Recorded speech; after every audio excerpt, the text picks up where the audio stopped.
Hello' guys, বহুতে মানে সুধি আছে যে আছাম পুলিচৰ আপোনালোকৰ ৰিজাল্ট কেতিয়া দিব সুধি আছে। বহুতে মানে এতিয়া লাইভ আহোঁতে সুধিছিলে, বহুতে মানে লাইভ আহোঁতে সুধিছে বা কমেণ্ট কৰি সুধিছে ৰিজাল্ট কেতিয়া দিব তাৰ ওপৰত সুধি আছে।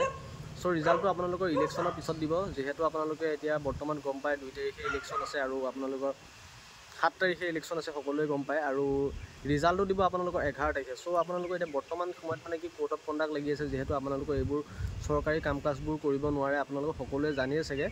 চ' সেইবাবে আপোনালোকৰ ৰিজাল্টটো ইলেকশ্যনৰ পিছত দিলে আপোনালোকে 11 তাৰিখৰ পিছৰ ফালৰ আপোনালোকে আশা কৰক।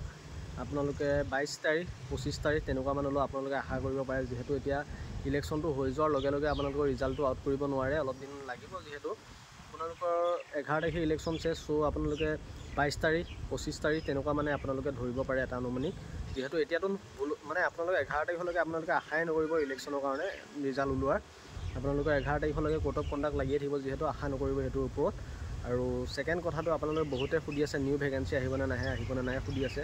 চ' মই বহুত তথ্য পাই আহিছোঁ বাবে সেইবাবে ক'ম। আৰু ভিডিঅ'বিলাক মানে কি এডিট কৰি নিদিওঁ বাবে আপোনালোকৰ যিটো মামায়ে কোৱা ভিডিঅ'টো এতিয়া মই ইয়াত আপলোড কৰিব নোৱাৰিম আপোনালোকক দেখুৱাই দিবলৈ।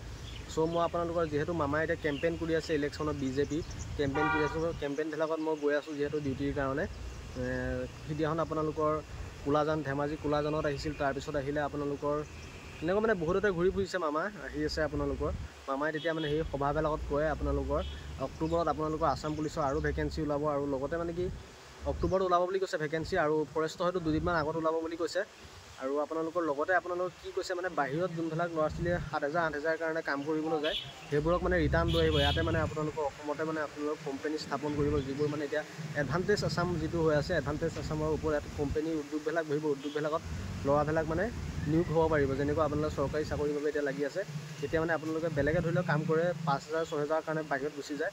চ' বাহিৰত যাব নালাগে, মানে এতিয়া ইয়াতে উদ্যোগবিলাক হ'ব, ইয়াতে আপোনালোকে 10-12,000 কাৰণে কাম কৰিব পাৰিব। মানে 10-12,000 20,000লৈকে আপোনালোকে ভাল কোম্পানীবিলাকত আপোনালোকে কাম কৰিব পাৰে। ইয়াতে আপোনালোকৰ এডভান্টেজ আছামত যিবিলাক মানে কোম্পানী বহিব। চ' সেইবিলাক কথাই মামায়ে কৈছে, মামায়ে কোৱাৰ কাৰণে আপোনালোকক কৈছোঁ। যিহেতু মই কেম্পেইনবিলাকত গৈ আছোঁ, ইলেকশ্যন কেম্পেইনবিলাকত মামায়ে যিহেতু কৈছে আপোনালোকৰ অক্টোবৰত আছাম পুলিচৰ ভেকেঞ্চি ওলাব। চ' আপোনালোকৰ ভেকেঞ্চি ওলোৱাটো 100% কনফাৰ্ম। চ' আপোনালোকে অলপ হ'লেও প্ৰিপেৰেশ্যন কৰি থাকক, নিজৰ কামবিলাক বাদ নিদিওঁ। যোনবিলাকে ফেইল কৰিছিল তাতবিলাকক কৈছোঁ অলপ হ'লেও এইটোৰ ওপৰত প্ৰিপেৰেশ্যন কৰি থাকক, বেলেগ নিজৰ কামবিলাকো কৰি যাওক, আৰু লগতে 2 ঘণ্টা টাইম দিয়ক আপোনালোকে আছাম পুলিচৰ ক্ষেত্ৰত। যিহেতু ভেকেঞ্চি ওলাবই, 2 দিন দেৰিকৈ ওলাব পাৰে, সেইবাবে কৈছোঁ আপোনালোকে নিজৰ কামটো বাদ নিদিব, নিজৰ কামটো চলাই থাকক, আৰু লগতে আপোনালোকে 2 ঘণ্টাকৈ সেইটোৰ ওপৰতো কাম দিয়ক। তেতিয়া পিছত সময়ত কাম দিব, বুজিছে নহয়? এইবাৰ নিচিনা এতিয়া নহয় মানে। চ' আজি ভিডিঅ'টো ইমানেই, বেছি ভিডিঅ' নবনাওঁ, যিহেতু আজি মই কাইলৈও হয়তো ইলেকশ্যন ডিউটিৰ কাৰণে মই যাব লাগিব। চ' আপোনালোকক অলপমান যিখিনি পাৰিলোঁ জনাই দিলোঁ আৰু। চ' ধন্যবাদ।